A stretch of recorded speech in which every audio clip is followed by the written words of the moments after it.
I was bored. I don't know. I didn't Personally, find it to be that boring. I find it boring. The second one, I enjoyed a little bit more because of the atmosphere. Well, see, the problem, but if you think about it, it was a bad episode. It was bad. It was a bad episode on many levels. It had a lot of... I enjoyed it because it tried to do more. It had more to it. It had scary visuals, but the visuals alone aren't enough to carry the movie. Yeah. Those stupid box things with the weird guys that would turn their head and they were like... What was the point? Yeah. Where did they come from? They were working for the Queen, but where did they? Were there another race? Yeah, in the end, it all falls apart. The ending, it falls apart seriously. Because, I mean, if you're watching it and you're enjoying it, you're not thinking about it. Well, if you just go along with it, I can't enjoyed it. I can't just do that. I can't just not think. And this is the biggest problem I have with entertainment. Suspension of disbelief means that I can believe that the Doctor is an alien Time Lord from another planet who travels around in a machine that internally has the space of an entire city inside of it. But on the external, it's stuck in a police box disguise, and he goes through time and space and rights wrongs and all that stuff. What suspension of disbelief does not allow is for me to stop thinking. Yeah. And I can't stop thinking about the fact that they established early on in that second episode that they're feeding discontents and people who don't like the system to a giant space whale that they're using as the propulsion system of their ship. Yeah. They establish that fact so that they can establish that the thing will not eat the children that wind up being fed to it. People to it. And they only establish that fact so that later on, when the companion character of Amy Pond figures everything out, it's a clue that it's not going to run away from them when they release it because it was there to help them to begin with. Once that conclusion is reached, none of the other information that should have driven everyone on board that ship mad with hate and anger. Be like, why did we lose our loved ones or people that were here at the end killed of the episode, and sent to a giant space whale when you didn't have to? At the end of the episode, at the end of the episode, they said, "Oh yeah, well, she said no more secrets and all this other stuff." And okay, but you're gonna tell me that it's gonna be so peaceful at the end when no more secrets are being told? Oh yes, by the way, all my loyal subjects. Every one of your family members that disappeared got fed to our propulsion system because they were wastrels. So your children are okay, but mommy and daddy and cousin and uncle and all those other people that disappeared on you are basically being pooped out by a giant space whale we fed them to. You're okay with that, right? Because we did that just for you. I'm sorry, no one is going to be happy about that. If she was like any of the other monarchs of the whole Queen of England thing towards like the old days, they would have been like, oh fine, well we're fine with that. I guess we'll never get them back. But in the meantime, you're no longer queen, and we're gonna call for your head. We want you to be fed to the space whale. That's what would have really happened, and there wasn't any of that. And I had a problem with the whole idea. I would have even have been happy if the Doctor had just a throwaway line of, oh, well, they're going to have to deal with their problems, and of course she's no longer going to be the Queen, and all this other stuff.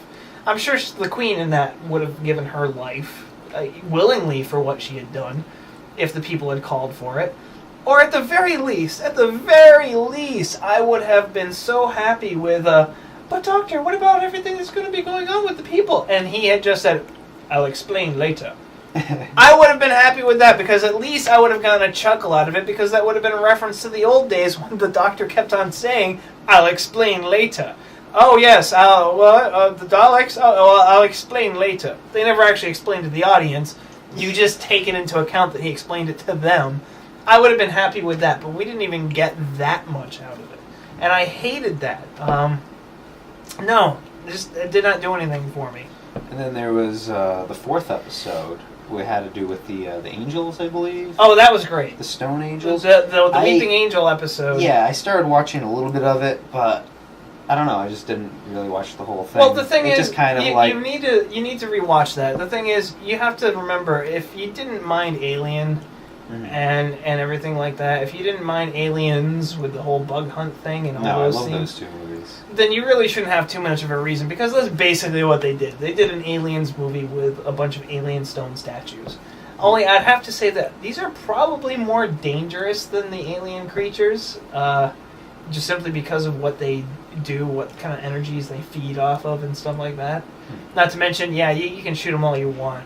While you're looking at them, they're stone. It's not going to help. You can't shoot a stone to death. Even if you chipped it, it would just regenerate when you weren't looking. So I gotta say that was a great two-parter. They did the Time of the Angels, I think it was, and Flesh and Stone as a two-parter. And it actually used a character that I was really, really liking in Series 4, the River Song character. It was really very interesting. Another one that they did after that, The Vampires of Venice. That was an interesting episode. I don't think it was a great episode. And I keep on expecting this series to be a lot better. It really hasn't been better than the Russell T Davies era. Russell T Davies was the guy who brought the show back in 2005. And he had a lot of great moments right out of the get-go of season 1 with Chris Eccleston. Most of that season was fantastic. I don't think I can really say one episode even really stands out as being really bad. Season 2, there were some episodes that were a little shaky, a little too silly maybe. Still a really great season, and they had some really excellent episodes in there. Third season, I think, is when Doctor Who, the modern series, really started to fall apart. Because he had gotten separated from his Rose character, his companion, and there was the whole love story thing going on with those two. It was kind of silly.